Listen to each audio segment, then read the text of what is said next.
الحمد لله وحده والصلاة والسلام على من لا نبي بعده فأعوذ بالله من الشيطان الرجيم بسم الله الرحمن الرحيم رب اجعل هذا بلدا آمنا صدق الله العظيم طول محترم حاضرینو ته هغه که میلمانه دي او که قربانه خصوصا محترم الحاج ملا برادر اخوند ته او ټولو علماء کرامو د کابینې غړو مشرانو ته او د غونډې ګډونوالو ته السلام علیکم ورحمت الله وبرکاته. په لومړي قدم کې دعا کوو چې الله جل جلاله دې د هرات کومه غمیزه چې رامنځته سوې ده د شهیدانو شهادتونه قبول کړي. الله جل جلاله دې زخمیانو ته عاجله شفا ورکړي او پسماندګانو ته دې الله جل جلاله صبر جمیل او نعم البدل ور نصیب کړي. د ټولو حکومتي ادارو وزارتونو او چارواکو څخه چې په دې ستره غمیزه کې د خپلو هیوادوالو لاسنیوی کړی دی، مرسته یې ورسره کړې ده او لګیا دي، مننه کوو. الله جل جلاله دې د دې سعی او تکلیف قبول کړي. الله جل جلاله دې نور افغانستان او افغانان د داسې سترو غمیزو او آفتونو څخه وساتي. په دې پړاو او په دې حالاتو کې چې د هرې خوا څخه مو هیواد مشکلات لري، ستونزې لري، خدایي آفتونه هم دا دي راغلي دي او ګاونډي هیوادونه مو هم مظلوم افغانان او مهاجرین راشړي، ظلم ورسره کوي او ډېره زیاته بې پروایي ورسره کوي. دا بل یو لوی امتحان دی پر افغانانو باندې او د افغانستان پر موجوده حکومت باندې. په دغسې سختو شرایطو کې بیا داسې د یو خوشحالۍ فضا او داسې یو ستر کار،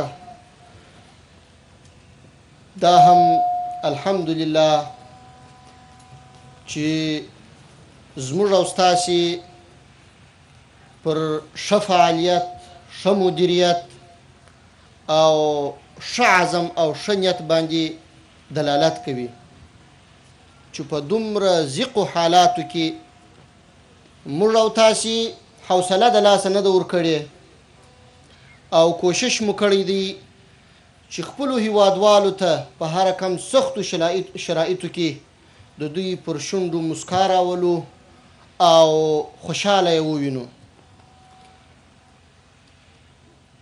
اسلامي امارت او موجوده نظام به انشاءالله په ټول توان سره کوشش کوي او کړی یې دی چې هر هغه کار چې په هغه کې د افغانستان خیر وي، هغه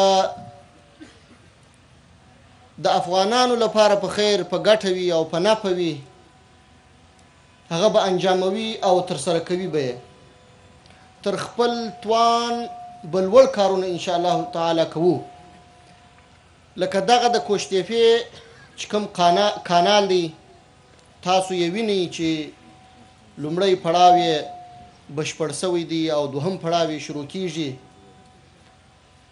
دا یو کال مخکې، یو نیم کال مخکې هسې یو خوب او یو خیال و او د چا زړه ته دا نه لوېدل چې په دومره کم وخت کې، په دومره ضعیفه حالت او کمو امکاناتو به د کوشتېپې کانال په داسې شکل باندې کامیابه کیږي. الحمدلله دا د علي قدر امیر المؤمنین د اخلاص، د هغوی د قوي ارادې او د محترم الحاج ملا برادر اخوند نه ستړي کېدونکې هلې ځلې وې، د هغوی نه ستړي کېدونکي تکلیفونه وه، خاصه توجه وه. او د محترم عطاش صاحب نه ستړي کېدونکي هلې ځلې او کار و چې هغه خوب او خیال یې موږ او تاسو ته په حقیقت بدل کړ. د دوی څخه ډیره مننه کوو، د ټولو هغو انجینرانو، هغو کارکوونکو څخه چې په دې برخه کې یې زحمت کښلی دی، ستړي سوي دي، تکلیف یې ګاللی دی. د الله جل جلاله څخه ورته اجر عظیم غواړو. او دوی د افغانستان اتلان دي، دوی هغه کسان دي چې افغانان د نړۍ سره او د نورو هیوادونو سره په سیال کولو کې لویه ونډه لري. الله جل جلاله دې د دوی تکلیفونه قبول کړي. موږ او تاسو ته دې الله جل جلاله توفیق راکړي چې همداسې متحد په یوه قومنده کې د یو قوي نظام تر چتر لاندې خپل مخته تګ ته دوام ورکو، او د دې کانال په څیر نورې هم په لسګونو او په سلګونو داسې پروژې تطبیق کو چې هغه ولس اړتیا ورته لري، افغانستان اړتیا ورته لري. ژمنتیا لرو او په هره برخه کې به انشاءالله خپل ټول توان مصرفوو. موږ د داسې سترو پروژو، خصوصا د ملي دفاع وزارت او ملي او اسلامي اردو چې ده، د داسې سترو پروژو د تطبیق تر شا ولاړه ده، او په خپل ټول توان سره به یې حمایت کوي، امنیت به یې ساتي، او شته خنډونه به له منځه څخه وړي. موږ محترم لا برادر اخون او عطاش صاحب ته کامل اطمینان ورکوو چې د امنیت په برخه کې د دې پروژې د ښه تطبیق په برخه کې موږ ستاسو په خدمت کې یو، ستاسو راسته لاس یو، او انشاءالله د هیواد په آبادۍ کې به موږ د خپلو ملګرو او د خپلو مشرانو تر څنګ ولاړ یو، او په هیڅ قیمت به پرې نږدو چې هغه شوم اهداف د دشمن چې دي، هغه خراب لاسونه او لړلي لاسونه د دې پروژې یا د نورو داسې پروژو د مخنیوي دپاره راوږده سي، بلکې هغه لاسونه به همهالته قطع کوو. او دا او دې ته ورته نورې پروژې چې د افغانستان د پرمختیا او پرمختګ لپاره پلي کېږي، په دې کې دا سنجول سوې ده او سنجول کېږي به چې هغه به هیڅ د کوم ګاونډي هیواد په ضرر او تاوان باندې نه وي. هغوی باید د تشویش احساس ونه کړي. د آمو سیند څخه چې کومه استفاده اوس موږ غواړو چې وکړو، دا په مراتبو زموږ تر حق کمه ده، او موږ به هیڅکله هم هغه حقوق چې په آمو سیند کې زموږ ګاونډي هیوادونه لري پر هغه باندې تجاوز ونه کړو، او د چا په حق کې به مداخله ونه کړو.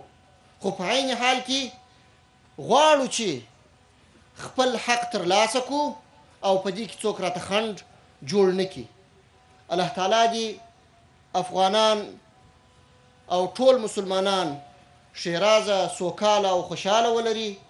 الله جل جلاله دې موږ او تاسو ته د دې او دې ته ورته نورو پروژو د تطبیق توفیق راکړي، او الله جل جلاله دې افغانستان نور د بدمرغیو، ناخوالو، آفتونو او مشکلاتو څخه وساتي.